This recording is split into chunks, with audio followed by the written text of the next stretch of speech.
ਕਹਾਣੀ ਦਾ ਸਰਨਾਮਾ ਦਮ। ਲਿਖਾਰੀ ਦਾ ਨਾਂ ਕਰਾਮਤ ਮੁਗਲ। ਸਰਕਾਰ ਤੁਹਾਡੇ ਦਰ 'ਤੇ ਬੜੀ ਆਸ ਉਮੀਦ ਲੈ ਕੇ ਆਇਆ ਵਾਂ। ਤੁਹਾਡੀ ਬੜੀ ਮਹਿਮਾ ਅਤੇ ਬੜੀ ਮਸ਼ਹੂਰੀ ਸੁਣੀ ਏ। ਤੁਸੀਂ ਸਾਡੇ ਵਰਗਿਆਂ ਮਾਤੜਾਂ ਦਾ ਆਖਰੀ ਸਹਾਰਾ ਹੋ। ਅਸੀਂ ਇਹੋ ਸੁਣਿਆ ਹੈ ਕਿ ਤੁਹਾਡੇ ਦਰ 'ਤੇ ਜਿਹੜਾ ਵੀ ਆਇਆ ਹੈ ਉਹ ਨਿਰਾਸ਼ ਹੋ ਕੇ ਨਹੀਂ ਗਿਆ। ਲੋਕੀ ਖਾਲੀ ਝੋਲੀ ਲੈ ਕੇ ਆਉਂਦੇ ਨੇ ਅਤੇ ਭਰੀ ਝੋਲੀ ਲੈ ਕੇ ਜਾਂਦੇ ਨੇ। 30-32 ਵਰ੍ਹਿਆਂ ਦਾ ਪੱਕੇ ਰੰਗ ਦਾ ਪਰੇਸ਼ਾਨ ਹਾਲ ਬੰਦਾ ਆਖਦਾ ਪਿਆ ਏ। ਜਿਹਨੂੰ ਉਹ ਅਰਜ਼ ਗੁਜ਼ਾਰਦਾ ਪਿਆ ਏ ਉਹ 60-17 ਵਰ੍ਹਿਆਂ ਦਾ ਇੱਕ ਬਾਬਾ ਏ। ਉਹ ਬਾਬਾ ਆਪਣੇ ਘਰ ਦੇ ਇੱਕ ਵੱਡੇ ਸਾਰੇ ਕਮਰੇ ਵਿੱਚ ਬੈਠਾ ਹੋਇਆ ਏ। ਇਸ ਕਮਰੇ ਅੰਦਰ ਫਰਸ਼ 'ਤੇ ਕਲੀਨ ਵਰਗੀ ਦਰੀ ਵਿਛੀ ਹੋਈ ਏ। ਦਰੀ ਉੱਤੇ ਇੱਕ ਵੱਡਾ ਸਰਾਣਾ ਏ। ਬਾਬਾ ਉਸ ਸਰਾਣੇ ਨਾਲ ਢੋ ਲਾ ਕੇ ਬੈਠਾ ਹੋਇਆ ਏ।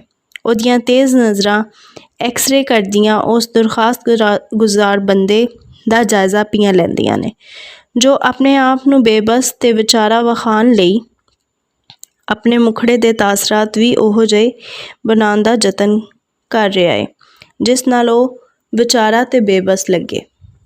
ਬੈਠਕ ਵਿੱਚੋਂ ਵਰਤੀਂਦੇ ਉਸ ਕਮਰੇ ਵਿੱਚ ਇੱਕ ਦੋ ਬੰਦੇ ਨਾਲ ਇੱਕ ਦੋ ਜ਼ਨਾਨੀਆਂ ਹੋਰ ਵੀ ਨੇ। ਉਹ ਸਾਰੇ ਬੜੇ ਮੁਅੱਦਬ ਹੋ ਕੇ ਬੈਠੇ ਹੋਏ ਨੇ। ਕਮਰੇ ਅੰਦਰ ਜਿਵੇਂ ਬੜੀ ਮੁਕੱਦਸ ਚੁੱਪ ਵਰਤੀ ਹੋਈ ਏ। ਉਹਨਾਂ ਸਾਰੇ ਹਾਜ਼ਰੀਨ ਦੇ ਜਿਸਮ ਦੇ ਅੰਗ ਵਿੱਚ ਅਕੀਦਤ ਭਰੀ ਹੋਈ ਲੱਗਦੀ ਏ ਅਤੇ ਉਹ ਇਸੇ ਅਕੀਦਤ ਭਰੀ ਚੁੱਪ ਨਾਲ ਬਾਬੇ ਵੱਲ ਵੇਖਦੇ ਪਏ ਨੇ। ਬੜੀ ਹਮਦਰਦੀ ਅਤੇ ਤਰਸ ਨਾਲ ਉਸ 30-32 ਵਰ੍ਹਿਆਂ ਦੇ ਪੱਕੇ ਰੰਗ ਦੇ ਝਟਕੇ ਜਿਸਮ ਵਾਲੇ ਲੰਬੇ ਕੱਦ ਦੇ ਬੰਦੇ ਦੀਆਂ ਗੱਲਾਂ ਸੁਣ ਰਹੇ ਨੇ। ਉਹ ਬੜੀ ਗੂੰ ਨਾਲ ਉਹਦੀਆਂ ਗੱਲਾਂ ਸੁਣ ਰਹੇ ਨੇ, ਕਿਉਂ ਜੇ ਉਹ ਖੁਦ ਦੁਖੀ ਅਤੇ ਪਰੇਸ਼ਾਨ ਨੇ ਅਤੇ ਮਸ਼ਹੂਰ ਏ ਕਿ ਦੁਖੀਆਂ ਅਤੇ ਪਰੇਸ਼ਾਨ ਹਾਲ ਲੋਕਾਂ ਨੂੰ ਵੀ ਦੁਖੀਆਂ ਦੀ ਸਾਰ ਹੁੰਦੀ ਏ। ਦੂਜਿਆਂ ਨੂੰ ਸੁਖੀ, ਲੋਕਾਂ ਨੂੰ ਦੁਖੀਆਂ ਦਾ ਕੀ ਪਤਾ। ਉਹ ਤਾਂ ਆਪਣੇ ਹਾਲ ਵਿੱਚ ਮਸਤ ਹੁੰਦੇ ਨੇ ਅਤੇ ਇੰਝ ਜੀਵਨ ਨੂੰ ਲੰਘਾਈ ਜਾਂਦੇ ਨੇ। ਆਪਣੀਆਂ ਅਰਜ਼ਾਂ ਲੈ ਕੇ ਆਏ ਨੇ ਅਤੇ ਉਹ ਆਪਣੀ ਆਪਣੀ ਵਾਰੀ ਦਾ ਇੰਤਜ਼ਾਰ ਪਏ ਕਰਦੇ ਨੇ। ਉਹ ਪੱਕੇ ਰੰਗ ਦਾ ਬੰਦਾ ਦੁਬਾਰਾ ਵਿਚਾਰਾ ਭਰਿਆ ਤਾਸੁਰ ਹੋਰ ਗੂੜਾ ਕਰਨ ਲਈ ਆਪਣੀ ਗੱਲ ਨੂੰ ਛੇੜਦਾ ਏ। ਸਰਕਾਰ ਬਹੁਤ ਦੁਖੀ ਆ, ਡਾਢਾ ਪਰੇਸ਼ਾਨ ਆ। ਨਿੱਕੇ ਨਿੱਕੇ 5 ਬਾਲ ਨੇ, 4 ਧੀਆਂ ਅਤੇ ਇੱਕ ਪੁੱਤਰ। ਪੂਰੇ ਟੱਬਰ ਦੀ ਹਯਾਤੀ ਜਿਵੇਂ ਇੱਕ ਸਵਾਲ ਬਣ ਗਈ ਏ। ਇਹ ਜਿਹਾ ਸਵਾਲ ਜਿਹਦਾ ਉੱਤਰ ਨਹੀਂ ਲੱਭ ਰਿਹਾ। ਜੇ ਤੁਸਾਂ ਮਿਹਰ ਦੀ ਕਰਮ ਦੀ ਨਜ਼ਰ ਨਾ ਕੀਤੀ ਤਾਂ ਮੇਰਾ ਕੱਖ ਵੀ ਨਹੀਂ ਜੇ ਰਹਿਣਾ। ਮੈਂ ਬਿਲਕੁਲ ਮੁਹਤਾਜ ਹੋ ਜਾਵਾਂਗਾ। ਮੇਰੇ 'ਤੇ ਆਪਣੀ ਖਾਸ ਕਰਮ ਦੀ ਨਜ਼ਰ ਕਰੋ ਸਰਕਾਰ। ਮੈਨੂੰ ਦਰ ਦਾ ਫਕੀਰ ਹੋਣ ਤੋਂ ਬਚਾ ਲਿਓ। ਕੀ ਹੋਇਆ ਏ, ਖੁੱਲ੍ਹ ਕੇ ਦੱਸ। ਬਾਬਾ ਜੀ ਉਹਦੇ ਕੋਲੋਂ ਪੁੱਛਣ ਲਈ ਉਹਦੇ ਵੱਲ ਤਵੱਜਾ ਦਿੰਦੇ ਹੋਏ ਬੋਲਦੇ ਨੇ। ਇੱਕ ਵਾਰ ਤਾਂ ਉਸ ਅਰਜ਼ ਗੁਜ਼ਾਰ ਬੰਦੇ ਦੀਆਂ ਅੱਖਾਂ ਵਿੱਚ ਹੈਰਤ ਤੈਰ ਜਾਂਦੀ ਏ। ਉਹਨੂੰ ਹੈਰਾਨੀ ਹੁੰਦੀ ਏ ਕਿ ਇਹ ਕਿਹੋ ਜਿਹਾ ਬਾਬਾ ਏ ਜਿਹੜਾ ਉਹਦੇ ਕੋਲੋਂ ਪੁੱਛਦਾ ਪਿਆ ਏ ਕੀ ਹੋਇਆ ਏ। ਜਿਹੋ ਜਿਹੀ ਇਹਦੀ ਦੱਸ ਪਈ ਏ, ਇਹਨੂੰ ਤਾਂ ਇਹਦੇ ਹਾਲਾਤ ਦੀ ਆਪੇ ਹੀ ਖੁਦ ਬ ਖੁਦ ਹੀ ਆਪਣੇ ਕੋਲ ਆਉਣ ਵਾਲਿਆਂ ਦੀ ਖਬਰ ਹੋ ਜਾਣੀ ਚਾਹੀਦੀ ਸੀ। ਜੇ ਇਹਨੂੰ ਦਿਲਾਂ ਦੇ ਹਾਲ ਮਾਲੂਮ ਨਹੀਂ ਤਾਂ ਇਹਨੇ ਮੇਰੀ ਮੁਸ਼ਕਲ ਕੀ ਅਤੇ ਕਿਵੇਂ ਦੂਰ ਕਰਨੀ ਏ। ਉਹ ਜਦੋਂ ਦਾ ਔਕੜਾਂ ਵਿੱਚ ਘਿਰ ਗਿਆ, ਉਸ ਦੇ ਮਨ ਵਿੱਚ ਸਵਾਲਾਂ ਨੇ ਬਹੁਤਾ ਹੀ ਘੇਰਾ ਪਾ ਲਿਆ। ਫਿਰ ਉਹਨੂੰ ਲੋਕਾਂ ਦੀਆਂ ਦੱਸੀਆਂ ਹੋਈਆਂ ਗੱਲਾਂ ਵੀ ਯਾਦ ਆਈਆਂ। ਨਾਲ ਉਹ ਆਪਣੀ ਭੱਜ ਨੱਸ ਨੂੰ ਵੀ ਚੇਤੇ ਕਰਦਾ ਏ। ਉਹ ਆਪਣੀ ਉਸ ਮਾਯੂਸੀ ਨੂੰ ਯਾਦ ਕਰਦਾ ਏ ਜਿਹੜੀ ਉਸ ਨੂੰ ਹਰ ਥਾਂ 'ਤੇ ਹਰ ਦੁਆਰੇ ਤੋਂ ਮਿਲੀ ਏ। ਤਾਂ ਉਹ ਡੁੱਬਦੇ ਨੂੰ ਤਿਨਕੇ ਦਾ ਸਹਾਰਾ, ਗੁੰਮਰਾਹ ਕਰਨ ਵਾਲੀਆਂ ਸਾਰੀਆਂ ਸੋਚਾਂ ਨੂੰ ਆਪਣੇ ਦਿਮਾਗ ਵਿੱਚੋਂ ਛੰਡ ਕੇ ਦੁਬਾਰਾ ਉਸੇ ਬਾਬੇ ਦੀਆਂ ਕਰਨੀਆਂ ਬਾਰੇ ਸੋਚਣ ਲੱਗ ਪੈਂਦਾ ਏ, ਜਿਸ ਨਾਲ ਉਹ ਉਮੀਦ ਭਰੀਆਂ ਨਜ਼ਰਾਂ ਨਾਲ ਬਾਬੇ ਵੱਲ ਵੇਖਦਾ ਹੋਇਆ ਦੱਸਣਾ ਸ਼ੁਰੂ ਕਰ ਦਿੰਦਾ ਏ। ਮੇਰੀਆਂ ਬੱਕਰੀਆਂ ਮਰਦੀਆਂ ਜਾ ਰਹੀਆਂ ਨੇ ਸਰਕਾਰ। ਉਹੀ ਮੇਰੀ ਰੋਜ਼ੀ ਰੋਟੀ ਨੇ ਸਰਕਾਰ। ਬੱਕਰੀਆਂ ਅਤੇ ਉਹਨਾਂ ਦੇ ਭਟੂਰੇ ਪਾਲ ਕਰ ਉਹਨਾਂ ਨੂੰ ਵੱਡਾ ਕਰਕੇ ਜਦੋਂ ਉਹ ਭਰ ਜਵਾਨ ਬੱਕਰੇ ਬਣ ਜਾਂਦੇ ਨੇ, ਵੱਡੀ ਈਦ ਕੁਰਬਾਨੀ 'ਤੇ ਵੇਚ ਕੇ 4 ਪੈਸੇ ਕਮਾਨਾ। ਅਤੇ ਹੁਣ ਮੇਰੇ ਨਾਲ ਇਹ ਹੋਣ ਲੱਗ ਪਿਆ ਏ। ਮੇਰੀਆਂ ਬੱਕਰੀਆਂ ਮਰਨ ਲੱਗ ਪਈਆਂ ਨੇ ਅਤੇ ਤੂੰ ਅਯਾਲੀ ਏ। ਛੋਟਾ ਮੋਟਾ ਸਰਕਾਰ ਉਸ ਨੇ ਆਪਣੇ ਆਪ ਨੂੰ ਨੁਮਾਣਾ ਜਿਹਾ ਕਰ ਲਿਆ। अयाली होना तो बड़ी वड्डी गल है। नबी पैगंबर भेडां बकरियां चारते रहे ने। खुद मेरे आका ने भी बकरियां चराइयां ने। इस तो बाद वो कहन लगदा है, माशाअल्लाह ते सुभान अल्लाह, किड्डी वड्डी हस्ती ते किड्डा वड्डा मान। जी बिल्कुल इंज ही होवेगा। पर हुण वो गल नहीं रही सरकार। पहले वांगू वड्डियां चरांदा भी ते नहीं रहियां सरकार। हुण तां हालात उक्का ही बदल गए ने। लोकां ने ज़मींदारां ने पैलियां वाह लईयां ने। हुण वो उत्थे फसलां उगांदे ने। पहले वांगू भेडां बकरियां चरानियां औखियां हो गईयां ने। भेडां बकरियां बारे तुसीं तां मेरे नालों वध ही जानन वाले हो सरकार। क्यों जे तुहानूं तां सबे ही खबरां ने। उसने अपनियां अखां बाबा जी दे वल गड़ दित्तियां। हुण ते ਉਹ ਉਹਨਾਂ ਨੂੰ ਇੰਜ ਵੇਖ ਰਿਹਾ ਹੋਵੇ ਜਿਵੇਂ ਕੋਈ ਅਨਮੋਲ ਹੀਰਾ ਵੇਖ ਰਿਹਾ ਹੋਵੇ। ਉਹਦੀ ਗੱਲ ਹਾਲੇ ਮੁੱਕੀ ਨਹੀਂ ਸੀ। ਇਹ ਤਾਂ ਬੜੀਆਂ ਅਮੜੀਆਂ ਹੁੰਦੀਆਂ ਨੇ, ਜਿੱਧਰੋਂ ਰੋਕੀਏ ਨੱਸ ਭੱਜ ਕੇ ਉਧਰ ਨੂੰ ਹੀ ਜਾਂਦੀਆਂ ਨੇ। ਜਦੋਂ ਹਰ ਪਾਸੇ ਫਸਲਾਂ ਹੋਣਗੀਆਂ ਤਾਂ ਇਹ ਭੱਜ ਫਸਲ ਨੂੰ ਪੈਣਗੀਆਂ ਤੇ इंज ज़मींदार सानू अपनियां फसलां लागे बकरियां नहीं रहियां सरकार। मैं जी ज़्यादा तां इन्हां नूं किले नाल बन्नियां नूं ही पट्ठे पाना वा सरकार।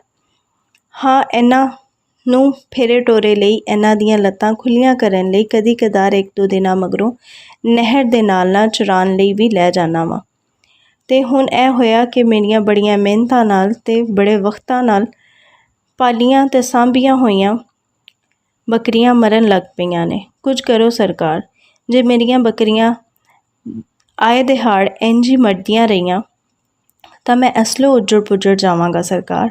पिंड विच होर लोकां ने भी बकरियां रखियां होईयां ने। जी वो दसन लग जांदा है। कईयां घरां 1-1 2-2 बकरियां रखियां होईयां ने।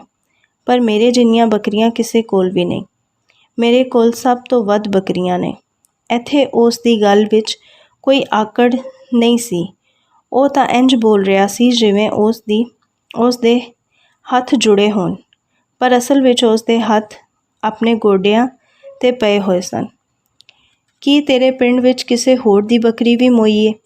ਬਾਬਾ ਜੀ ਨੇ ਉਸ ਦੀਆਂ ਹੁਣੇ ਝੁਕਦੀਆਂ ਅੱਖਾਂ ਨੂੰ ਵੇਖਿਆ ਏ। ਇਹੋ ਹੀ ਤਾਂ ਗੱਲ ਏ ਸਰਕਾਰ। ਪੂਰੇ ਪਿੰਡ ਵਿੱਚ ਕਿਸੇ ਦੀ ਬੱਕਰੀ ਨਹੀਂ ਮੋਈ। ਮੇਰੇ ਆਂਢ ਗੁਆਂਢ ਵੀ ਲੋਕਾਂ ਬੱਕਰੀਆਂ ਰੱਖੀਆਂ ਹੋਈਆਂ ਨੇ। ਉਹ ਸਾਰੀਆਂ ਠੀਕ ਠਾਕ ਰਹਿ ਰਹੀਆਂ ਨੇ। ਰੋਜ਼ ਪੱਠੇ ਖਾਂਦੀਆਂ ਨੇ।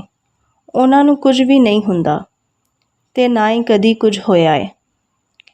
ਸਿਰਫ ਮੇਰੀਆਂ ਬੱਕਰੀਆਂ ਨੂੰ ਮੌਤ ਆਂਦੀ ਏ। ਸਿਰਫ ਉਹ ਹੀ ਮਰਦੀਆਂ ਪਈਆਂ ਨੇ। ਉਸ ਨੇ ਹੋਰ ਦੱਸਿਆ।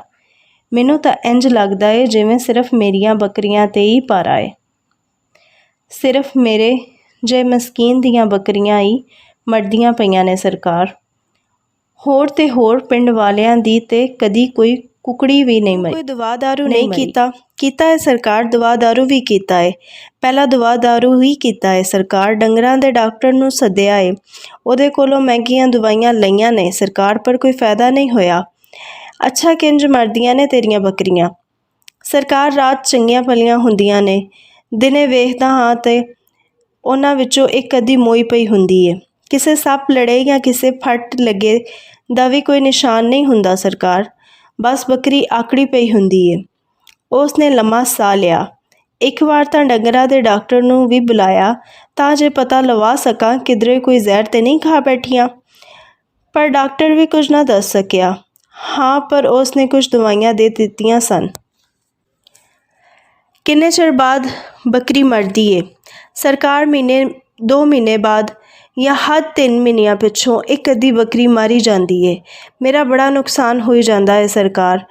ਮੈਨੂੰ ਬੜਾ ਘਾਟਾ ਪਿਆ ਪੈਂਦਾ ਹੈ ਸਰਕਾਰ। ਮੇਰੇ ਲਈ ਕੁਝ ਕਰੋ ਸਰਕਾਰ। ਮੈਂ ਬੜੀ ਆਸ ਉਮੀਦ ਤੇ ਤੁਹਾਡੇ ਦਰ ਉੱਤੇ ਆਇਆ ਸਰਕਾਰ। ਉਸ ਨੇ ਹੁਣ ਬਾਬਾ ਜੀ ਦੇ ਕਮਰੇ ਨੂੰ ਚਾਰੇ ਪਾਸੇ ਨਿਗਾਹ ਮਾਰ ਕੇ ਵੇਖਿਆ ਏ। ਸਾਡੇ ਕੋਲ ਆਉਣ ਤੋਂ ਪਹਿਲਾਂ ਤੂੰ ਕਿਸੇ ਹੋਰ ਕੋਲ ਵੀ ਗਿਆ ਹੋਏ? ਕੁਰਲਾਉਂਦੇ ਤੇ ਦੁਹਾਈਆਂ ਦਿੰਦੇ ਉਸ ਬੰਦੇ ਨੂੰ ਜਿਵੇਂ ਚੁੱਪ ਜਿਹੀ ਲੱਗ ਗਈ। ਸਾਫ਼ ਦਿਸਦਾ ਪਿਆ ਸੀ ਕਿ ਉਹ ਕਿਸੇ ਸੋਚ ਵਿੱਚ ਖੁੱਭ ਗਿਆ ਏ। ਸੋਚਦਾ ਪਿਆ ਏ ਕਿ ਹੁਣ ਉਹ ਇਸ ਸਵਾਲ ਦਾ ਕੀ ਜਵਾਬ ਦੇਵੇ। ਆਪਣੇ ਜੀਵਨ ਵਿੱਚ ਹਮੇਸ਼ਾ ਝੂਠ ਬੋਲਣ ਤੋਂ ਉਹ ਡਰਦਾ ਰਹਿੰਦਾ ਸੀ ਤੇ ਸੱਚ ਬੋਲਦਿਆਂ ਉਹਨੂੰ ਖੌਫ ਸੀ ਕਿ ਸਰਕਾਰ ਕਿਧਰੇ ਨਾਰਾਜ਼ ਹੀ ਨਾ ਹੋ ਜਾਣ।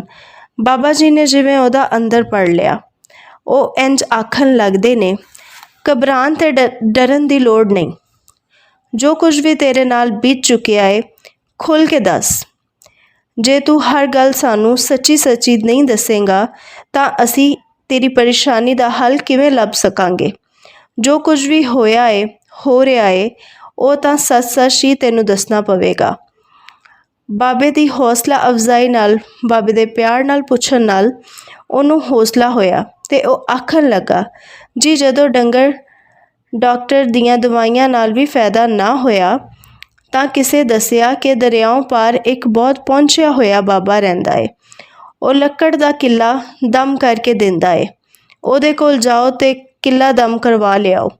ਤੁਹਾਡੇ ਮਾਲ ਡੰਗਰਾਂ ਨੂੰ ਸੱਤੇ ਖੈਰਾਂ ਹੋ ਜਾਣਗੀਆਂ। ਬਹੁਤ ਸਾਰਿਆਂ ਨੇ ਉਸ ਨੂੰ ਇਹਦੇ ਨਾਲ ਫਰਕ ਪੈ ਜਾਣ ਦਾ ਯਕੀਨ ਦਿਵਾਇਆ ਸੀ। ਤੇ ਫਿਰ ਤੁਸੀਂ ਗਏ ਦਰਿਆਓਂ ਪਾਰ ਵਾਲੇ ਬਾਬੇ ਹੁਰਾਂ ਕੋਲ? ਜੀ ਬਿਲਕੁਲ ਗਏ ਸਰਕਾਰ। ਕਿਵੇਂ ਨਾ ਜਾਂਦੇ, ਅਸਾਂ ਤੇ ਜਾਣਾ ਹੀ ਜਾਣਾ ਸੀ। ਅਸੀਂ ਗਏ ਤੇ ਕਿੱਲਾ ਵੀ ਲੈ ਕੇ ਗਏ ਤਾਂ ਜੋ ਉਹਨਾਂ ਕੋਲੋਂ ਦਮ ਕਰਵਾ ਕੇ ਲਿਆਈਏ। ਅੱਛਾ, ਕਿੱਲਾ ਵੀ ਲੈ ਕੇ ਗਏ?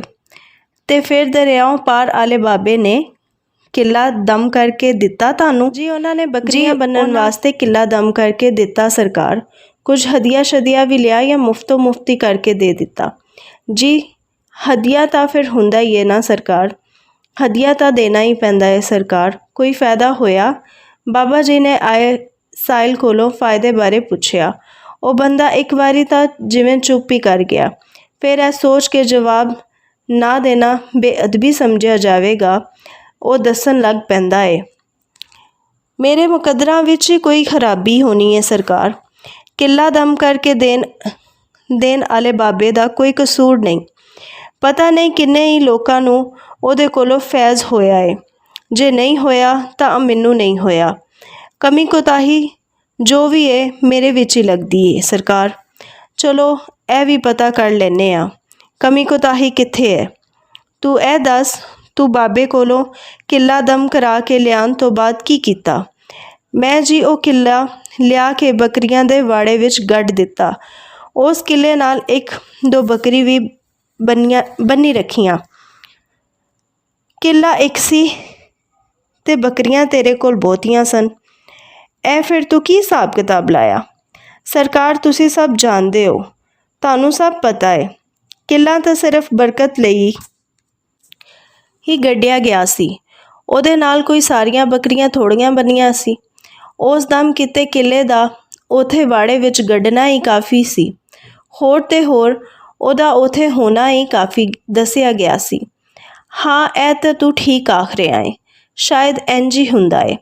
ਕਿੱਲਾ ਗੱਡੇ ਜਾਣ ਤੋਂ ਬਾਅਦ ਤੈਨੂੰ ਕੋਈ ਸੁੱਖ ਦੀ ਖਬਰ ਮਿਲੀ ਜਾਂ ਕੋਈ ਫਾਇਦਾ ਨਹੀਂ ਹੋਇਆ? ਇੱਕ ਲਮਹੇ ਰੁਕ ਕੇ ਫਿਰ ਬਾਬੇ ਹੁਰਾਂ ਨੇ ਉਸ ਨੂੰ ਸਵਾਲ ਪੁੱਛਿਆ, ਕੀ ਅਸਲੋਂ ਕੁਝ ਨਹੀਂ ਹੋਇਆ? ਸਰਕਾਰ ਮਾਫੀ ਚਾਹਨਾ ਵਾਂ, ਜਾਹਿਲ ਬੰਦਾ, ਤੁਹਾਡੀ ਗੱਲ ਪੂਰੀ ਮੈਨੂੰ ਸਮਝ ਨਹੀਂ ਆਈ। ਅੱਛਾ, ਸਮਝ ਨਹੀਂ ਆਈ। ਬਾਬੇ ਹੁਰਾਂ ਨੇ ਹੋਰ ਸੰਜੀਦਾ ਹੋਣ ਦਾ ਤਾਸਰ ਦਿੱਤਾ।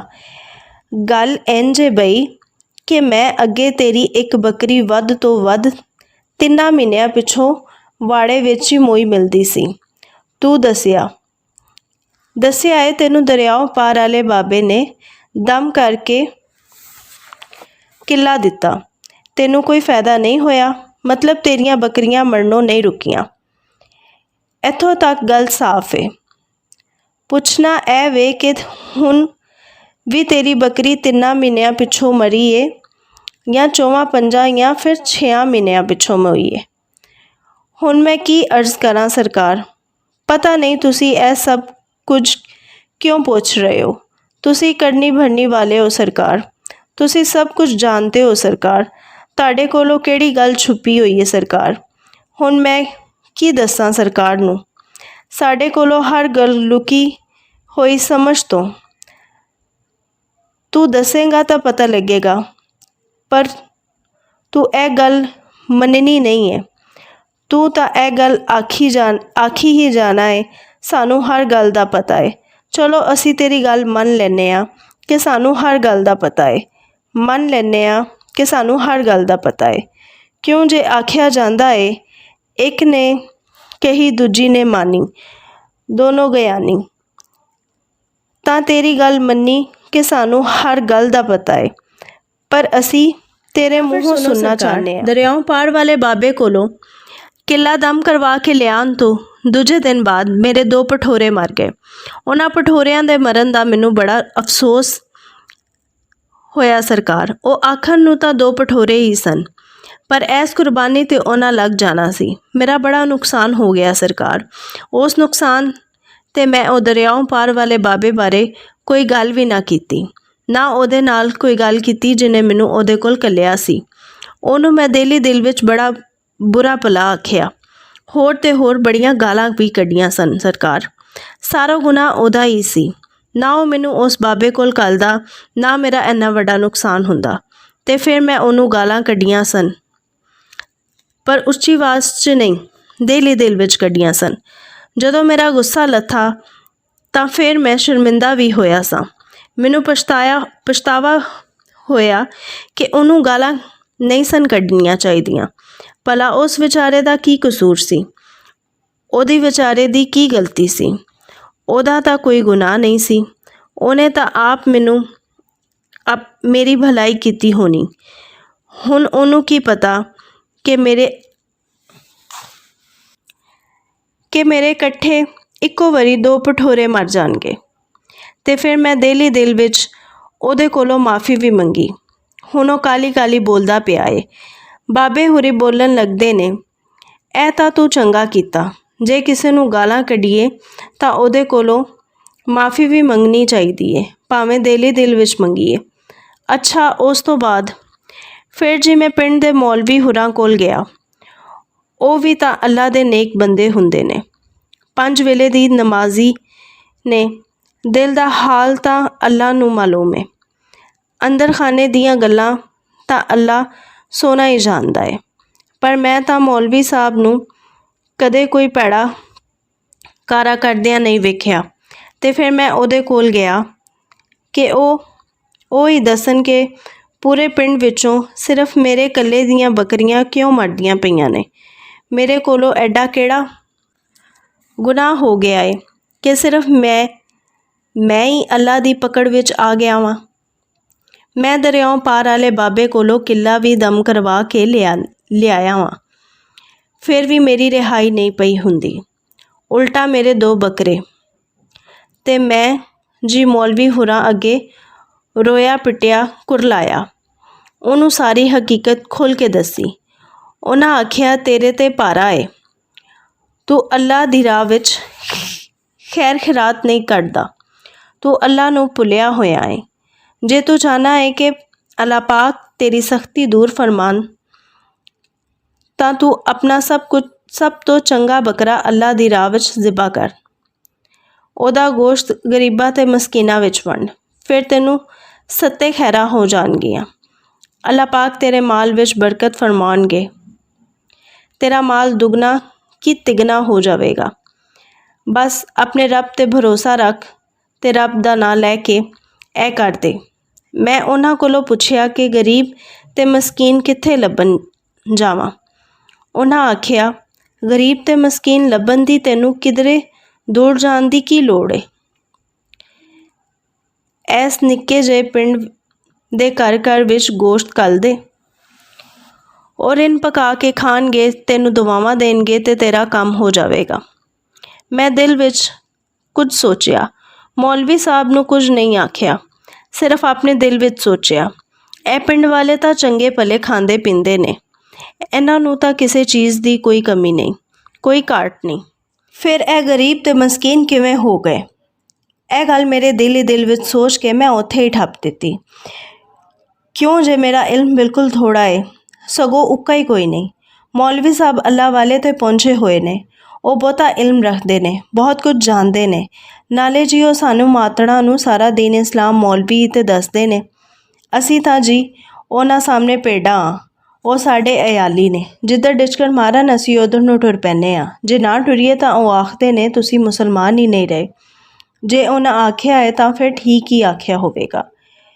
ਫਿਰ ਜੀ ਮੌਲਵੀ ਸਾਹਿਬ ਦੇ ਆਖੇ ਲੱਗ ਕੇ ਉਹਨਾਂ ਨੂੰ ਆਪਣੇ ਘਰ ਲੈ ਗਿਆ। ਉਹਨਾਂ ਜੀ ਮੇਰੇ ਵਾੜੇ ਵਿੱਚੋਂ ਵੇਖ ਕੇ ਸਭ ਤੋਂ ਵੱਡਾ ਮੋਟਾ ਤਾਜ਼ਾ ਤੇ ਸੁਥਰਾ ਜਾਨਵਰ ਛਾਂਟਿਆ। ਲੋਕਾਂ ਨੂੰ ਦਾਗੀ ਜਾਨਵਰ ਤਾਂ ਨਹੀਂ ਖਵਾਇਆ ਜਾ ਸਕਦਾ ਨਾ। ਫਿਰ ਉਹਨਾਂ ਉਹ ਬੱਕਰਾ ਆਪਣੇ ਹੱਥੀਂ ਹਲਾਲ ਕੀਤਾ। ਮੈਂ ਜੀ ਬੱਕਰੇ ਦੀ ਖੱਲ ਲਾਈ ਤੇ ਉਹਦਾ ਗੋਸ਼ਤ ਸਭ ਤੋਂ ਪਹਿਲੇ ਮੌਲਵੀ ਸਾਹਿਬ ਹੋਰਾਂ ਨੂੰ ਦਿੱਤਾ। ਫਿਰ ਪੂਰੇ ਪਿੰਡ ਵਿੱਚ ਵੰਡਿਆ। ਖੱਲ ਵੀ ਮੌਲਵੀ ਸਾਹਿਬ ਹੋਰਾਂ ਨੇ ਲੈ ਲਈ। ਇਹ ਤਾਂ ਤੂੰ ਬੜਾ ਸਵਾਬ ਖੱਟਿਆ। ਜੀ ਬੜਾ ਸਵਾਬ ਖੱਟਿਆ, ਪਰ ਜੀ ਮੇਰੇ ਉੱਤੋਂ ਸਖਤੀ ਫਿਰ ਵੀ ਨਾ ਟਲੀ ਸਰਕਾਰ। 4 ਕੁ ਮਹੀਨਿਆਂ ਪਿੱਛੋਂ ਮੇਰੀ ਇੱਕ ਹੋਰ ਬੱਕਰੀ ਮਰ ਗਈ। ਬੜਾ ਦੁੱਧ ਸੀ ਜੀ ਉਹਦੇ ਥੱਲੇ। ਉਹਦੇ 2 ਭਟੂਰੇ ਮੈਂ ਬੜਾ ਔਖਾ ਹੋ ਕੇ ਸਾਂਭਦਾ ਪਿਆ ਵਾਂ। ਦੁੱਧ ਪੀਂਦੇ 2 ਮਾਤੜ ਭਟੂਰਿਆਂ ਨੂੰ ਪਾਲਣਾ ਪੋਸਣਾ ਕੋਈ ਸੌਖਾ ਕੰਮ ਤਾਂ ਨਹੀਂ ਹੈ ਨਾ। ਇਹ ਤਾਂ ਤੇਰੇ ਨਾਲ ਚੰਗਾ ਨਹੀਂ ਹੋਇਆ। ਇੰਝ ਹੀ ਹੈ ਸਰਕਾਰ। ਤੇ ਉਸ ਤੋਂ ਬਾਅਦ ਤੂੰ ਕੀ ਕੀਤਾ? ਇਸ ਗੱਲ 'ਤੇ ਦੋਵਾਂ ਦੀਆਂ ਨਜ਼ਰਾਂ ਇੱਕ ਦੂਜੇ ਨਾਲ ਮਿਲੀਆਂ ਤਾਂ ਉਸ ਅਯਾਲੀ ਨੇ ਇੱਕਦਮ ਆਪਣੀਆਂ ਅੱਖਾਂ ਨੀਵੀਆਂ ਕਰ ਲਈਆਂ, ਕਿਧਰੇ ਕੋਈ ਗੁਸਤਾਖੀ ਨਾ ਹੋ ਜਾਵੇ। ਉਸ ਤੋਂ ਬਾਅਦ ਜੀ ਮੈਂ ਢੇਰੀ ਢਾਹ ਦਿੱਤੀ। ਅਸਲੋਂ ਮਾਯੂਸ ਹੋ ਗਿਆ। ਫਿਰ ਮੈਨੂੰ ਕਿਸੇ ਦੱਸਿਆ ਮਾਯੂਸੀ ਤਾਂ ਸਾਡੇ ਮਜ਼ਹਬ ਵਿੱਚ ਗੁਨਾਹ ਹੈ। ਉਹ ਜਿਵੇਂ ਜੀ ਡੰਬਰੇ ਨੇ ਆਪਣੀ ਮਾਂ ਨੂੰ ਆਖਿਆ ਸੀ, ਮੇਰੇ ਹਾਂਡੀ ਵਿੱਚ ਪੈਣ ਤਾਈਂ ਮੇਰੇ ਬਚ ਕੇ ਮੁੜ ਆਉਣ ਦੀ ਉਮੀਦ ਰੱਖੀ। ਬਿਲਕੁਲ ਉਸ ਤਰ੍ਹਾਂ ਹੀ ਆਖਰੀ ਦਮ ਤੱਕ ਅੱਲਾ ਦੀ ਰਹਿਮਤ ਦੀ ਆਸ ਰੱਖਣੀ ਚਾਹੀਦੀ ਹੈ। ਮੈਂ ਆਪਣੇ ਆਪ ਨੂੰ ਆਖਿਆ, ਤੂੰ ਵੀ ਨਾ ਉਮੀਦ ਨਾ ਹੋ। ਕਦੇ ਕਦੇ ਇੰਝ ਹੁੰਦਾ ਹੈ। ਹਰ ਇੱਕ ਨੂੰ ਹਰ ਥਾਂ ਤੋਂ ਫੈਜ਼ ਨਹੀਂ ਹੁੰਦਾ। ਉਹਨੂੰ ਕਿਸੇ ਇੱਕ ਥਾਂ ਤੋਂ ਹੀ ਫੈਜ਼ ਹੁੰਦਾ ਹੈ। ਤੈਨੂੰ ਜਿਹੜੀ ਥਾਂ ਤੋਂ ਫੈਜ਼ ਹੋਣਾ ਹੈ, ਹਾਲੇ ਤੂੰ ਉਸ ਥਾਂ 'ਤੇ ਨਹੀਂ ਅਪੜਿਆ। ਮੈਨੂੰ ਤਾਂ ਸਰਕਾਰ ਇਹਨਾਂ ਗੱਲਾਂ ਦਾ ਨਹੀਂ ਪਤਾ। ਜਿਵੇਂ ਕੋਈ ਆਖੇ ਮੈਂ ਉਵੇਂ ਹੀ ਮੰਨ ਲੈਂਦਾ ਵਾਂ।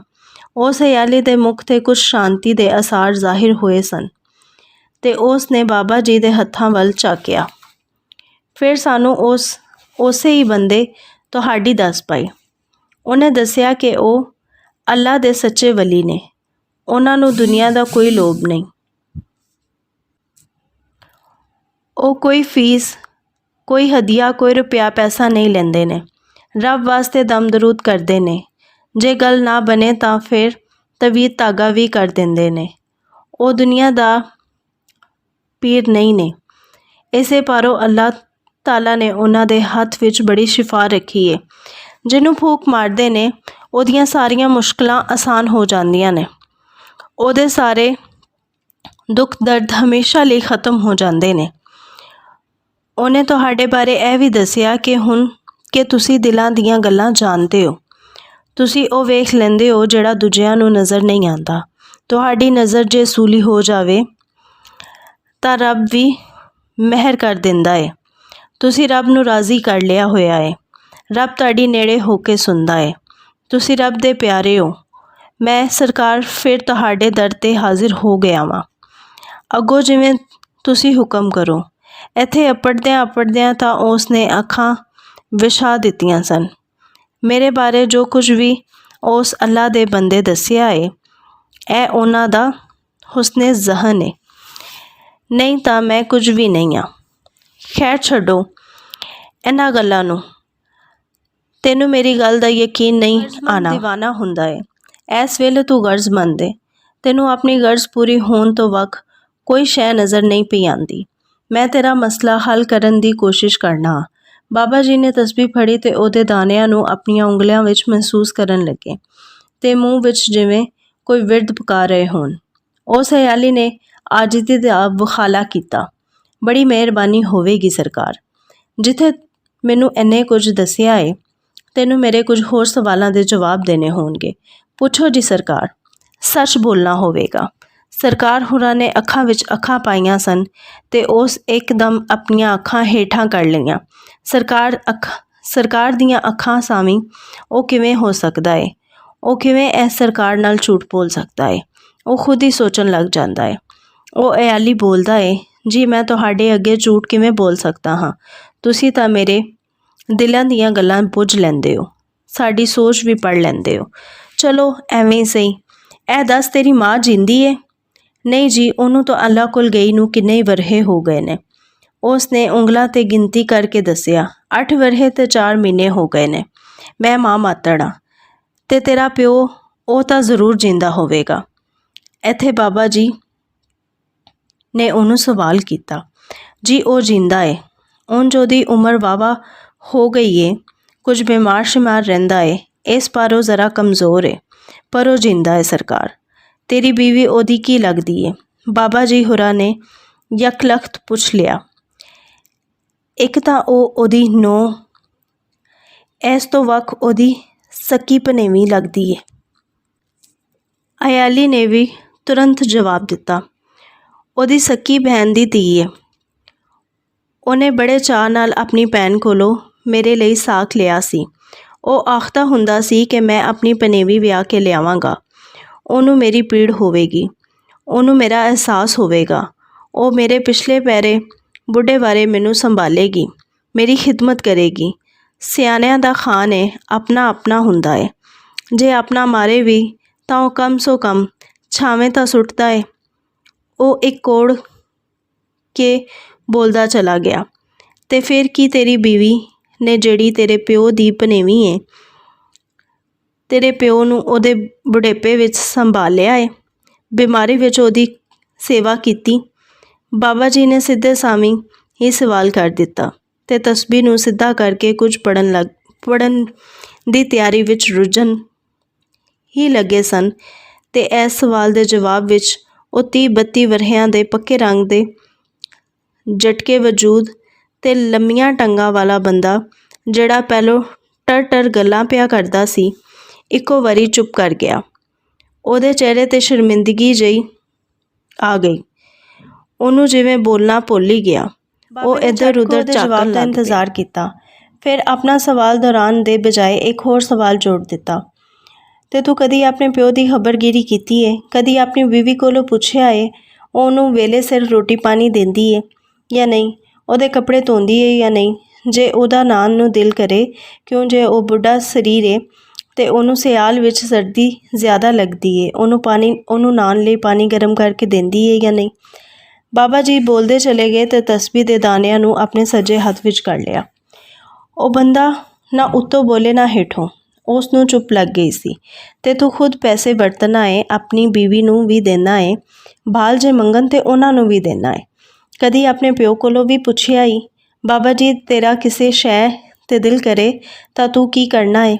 ਕਦੇ ਉਹਨੂੰ ਵੀ ਕਿਸੇ ਲੋੜ ਲਈ ਪੈਸਾ ਧੇਲਾ ਦਿੱਤਾ ਈ? ਇੱਥੇ ਸਰਕਾਰ ਨੇ ਬਾਬਾ ਜੀ ਦੇ ਅੱਖਰਾਂ ਨੂੰ ਕਰੋੜ ਕੇ ਅਦਾ ਕੀਤਾ। ਬਾਬਾ ਜੀ ਆਪਣੇ ਸਵਾਲਾਂ ਦੇ ਜਵਾਬ ਲਈ ਉਡੀਕਦੇ ਰਹੇ ਤੇ ਵਾਹਵਾ ਚਿਰ ਉਡੀਕਦੇ ਹੀ ਰਹੇ। ਅੱਗੋਂ ਕੋਈ ਜਵਾਬ ਨਹੀਂ ਸੀ, ਅੱਗੋਂ ਇੱਕ ਸ਼ਰਮਿੰਦਗੀ ਸੀ। ਤਸਬੀਹ ਦੇ ਦਾਣੇ ਫਟਾਫਟ ਹੇਠਾਂ ਨੂੰ ਡਿੱਗਣ ਲੱਗੇ।